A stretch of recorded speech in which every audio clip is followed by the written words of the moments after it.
เปิดพี่น้องผมเปิดเพื่อพี่เพื่อน้องอย่าหยาดอุ้ยแขนเขียนมือนี้แค่หาบังสุดท้ายหาบังสุดท้ายหาบังสุดท้ายแล่ทักมาสั่งทักมาสั่งมาพี่น้องผมทักมาสั่งมาหาบังสุดท้ายอุ้ยเผาแขนคักเที่ยวพี่น้องพูนเป็นตาเสียบบ่พี่น้องว่าหอมพี่น้องหอมไป8 บาท10 บาทพี่น้องเอ้ยกับข้าวหลามเทพย่ายทอนพี่น้อง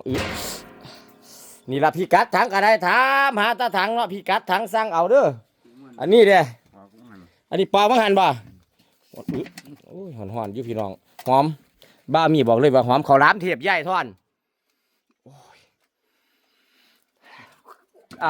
เสน่ห์ของมันอยู่ที่กินใหม่เสน่ห์ของมันอยู่ที่กินใหม่ไม่ไผ่ถือไฟอบไฟเผาแล้วมันหอมพี่น้องหลามปลาไหลหลามหนูหลามหมูปลาอย่างที่บ้ามีกล่าวเอาเลยสูตรนี้